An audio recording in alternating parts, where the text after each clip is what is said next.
मेधा शुरू से ही पढ़ने में होशियार और मेधावी छात्रा थी। अच्छी पढ़ाई के बाद अच्छा कॉलेज सिलेक्शन और फिर बहुत अच्छी जॉब। तूने तो मेरा नाम रोशन कर दिया मेधा। अरे लेकिन ये जो काम करने का तरीका है ना, इसे बदल ले।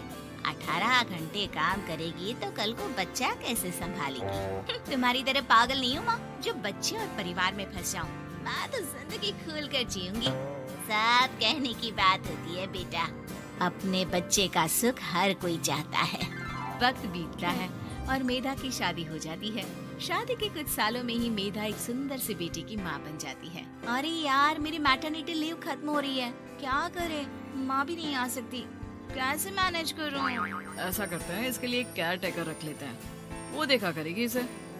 मेधा को पति की बात जच जाती है और वो केयर टेकर की तलाश शुरू कर देती है। एक दिन उन लोगों के घर एक महिला आती है जो दिखने में पढ़ी लिखी लगती है। जी, क्या काम है आपको? मैम, मेरा नाम स्नेहा है।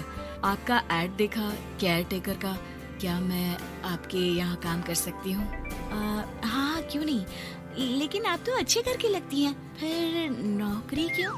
दरअसल मेरे ससुराल वालों ने मुझे घर से निकाल दिया क्योंकि मैं माँ नहीं बन सकती और माता पिता भी नहीं है इस दुनिया में। तो अरे अरे, कोई बात नहीं, तुम लक्ष्य को ही अपना बच्चा समझो और यहीं रहना, और किसी भी चीज की जरूरत हो ना तो बता देना। नेहा खुशी खुशी लक्ष्य को संभालने लगती है। रात को जब मेधा घर पर आती है, अरे क्या बात है स्नेहा, तुमने खाना नहीं खाया क्या? अरे दीदी, आपका बेटा टाइम दे तब ना। अरे तो जब वो सोता है तब खा लिया करो। तब तो मैं इसके पास ही बैठी रहती हूँ। कोई मच्छर या कीड़ा काट ले लक्ष्य को तो अब आप पकड़ो, मैं खाना खा लेती हूँ। स्नेहा वहाँ से चली जाती है। बहुत ही अच्छे से ख्याल रख रही है ये लक्ष्य का। मेधा, इतना तो शायद तुम भी ध्यान नहीं देती। मेधा को पति की बात बुरी तो लगती है, लेकिन कुछ नहीं कहती। धीरे धीरे स्नेहा मेधा और उसके पति के साथ बाहर भी जाने लगी। सुनो, स्नेहा को भी बाजार ले चलते हैं। वो क्या है ना, लक्ष्य को देख लेगी जब तक मैं शॉपिंग कर लूंगी। हाँ चलो, वैसे मैं चाह रहा था कि लक्ष्य को लेकर हम दोनों ही चलते। क्या यार, तुम तो फ्री में इमोशनल हो जाते हो। कितना देख लेंगे हम दोनों मिलकर, ले चलो उसे। कार से निकलकर मेधा और लक्ष्य रोड क्रॉस कर रहे थे कि सामने से कार आ जाती है। मेधा का ध्यान नहीं होता, लेकिन स्नेहा तुरंत लक्ष्य को मेधा से छीन लेती है। मेधा गिर जाती है और कार मेधा को छूकर निकलती है, जिससे मेधा को खून आ जाता है। पति मेधा को हाथ देकर उठाता है। स्नेहा लक्ष्य को लेकर गले लगाई रहती है। थैंक्स स्नेहा, मैंने तो ध्यान ही नहीं दिया था कि कार आ रही है। स्नेहा का गुस्सा मालकिन पर टूट पड़ता है। अरे कैसी माँ है आप, अगर आज कुछ लक्ष्य को हो जाता तो मैं आपको कभी माफ नहीं करती। छोटा सा बच्चा है, उसे चोट लगती है तो पता है कितनी तकलीफ होती है। पति भी स्नेहा को देखने लगता है कि उसे क्या हो गया। मेधा को स्नेहा पर काफी गुस्सा आ जाता है। घर आकर कहती है, देखो स्नेहा, माना तुम लक्ष्य को बहुत प्यार करती हो, लेकिन वो मेरा बेटा है। मैं कभी जानबूझकर उसके साथ बुरा नहीं कर सकती, समझी?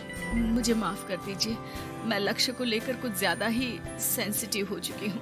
मैं ध्यान रखूंगी कि आगे से ऐसा ना हो। मेधा का मन स्नेहा से अब हटने लगा था। एक शाम मेधा ऑफिस से घर आती है कि लक्ष्य उसे दिखाई नहीं देता और ना ही स्नेहा। वो स्नेहा के कमरे में जाती है जहाँ दोनों सो रहे होते हैं। अरे स्नेहा, लक्ष्य को आज इस कमरे में क्यों सुला दिया? दीदी, मुझे नींद आ रही थी, ऐसे में उसे कमरे में अकेले लिटाना मुझे ठीक नहीं लगा। मेधा बच्चा उठाने लगती है कि स्नेहा टोक देती है। रहने दीजिए ना दीदी, सो रहा है, फालतू में नींद खराब हो जाएगी। मेधा को गुस्सा आ जाता है और वो बच्चा उठाकर वहाँ से चली जाती है। अगले दिन मेधा स्नेहा को बुलाती है, साथ में एक और लड़की खड़ी होती है। स्नेहा, अब तुम अपना कुछ और देख लो, हम लोगों को नई केयर टेकर मिल गई है, तुम इस हफ्ते घर छोड़ देना। स्नेहा का मन लक्ष्य को छोड़ने का नहीं करता, लेकिन नौकरी तो नौकरी होती है ना। स्नेहा घर से चली जाती है। धीरे धीरे महीने और साल बीतते जाते हैं और लक्ष्य एक नौजवान लड़का हो जाता है। लक्ष्य, आज मुझे मंदिर जाना है, ले चलोगे? ठीक है माँ, एक काम करके अभी वापस आता हूँ, तब तक आप और पापा दोनों तैयार हो जाइए। दोनों तैयार होकर बैठ जाते हैं, लेकिन लक्ष्य काफी देर तक नहीं आता। अरे मेधा, फोन तो करो लक्ष्य को, देखो क्या हो गया उसे। मेधा फोन करती है तो पता चलता है कि लक्ष्य का एक्सीडेंट हो गया है और वो सिटी अस्पताल में है। जल्दी चलिए, पता नहीं कैसा होगा मेरा बेटा। अरे चिंता न करो, सब ठीक होगा, मैं अभी कार निकालता हूँ। दोनों मियाँ बीवी अस्पताल पहुँचते हैं, जहाँ वो लोग देखते हैं कि लक्ष्य बिस्तर पर पड़ा होता है। एक महिला इन्हें यहाँ लेकर आई है, वो वहाँ बैठी है, लेकिन फिलहाल तो आप लोगों को इनके लिए किडनी का प्रबंध करना होगा। एक्सीडेंट में इसकी किडनी डैमेज हो गई है। मेरी ले लीजिए डॉक्टर साहब, मेरे बेटे को बचा लीजिए। नहीं नहीं, आप माँ हैं, आपकी नहीं ले सकते, पिता की भी नहीं। आप किसी रिलेटिव या दोस्त से पता कर लें और हाँ थोड़ा जल्दी करें क्योंकि देर होने से मामला बिगड़ सकता है। मेधा बैठकर रोने लगती है कि वहाँ डॉक्टर आ जाते हैं। जिस औरत ने आपके बेटे को यहाँ भर्ती कराया था वो अपनी किडनी आपके बेटे को देना चाहती है। हाँ? कौन है वो? कहाँ है वो? तभी वहाँ स्नेहा आ जाती है। स्नेहा तुम? मैं लक्ष्य को पहचान नहीं पाई थी, लेकिन आप लोगों को देखकर समझ गई कि ये लक्ष्य है, इसलिए वापस आ गई। मैं अपनी किडनी आपके बेटे को देना चाहती हूँ। मेरी अपनी तो कोई औलाद नहीं, लेकिन लक्ष्य में मैंने हमेशा अपना बच्चा देखा। तुम धन्य हो स्नेहा, जो इतने साल में भी लक्ष्य को भूल नहीं पाई। सही मामले में तो वो तुम्हारा ही बच्चा होगा, क्योंकि जन्म भले ही मैंने दिया हो, लेकिन आज तुम उसकी जिंदगी बचा रही हो।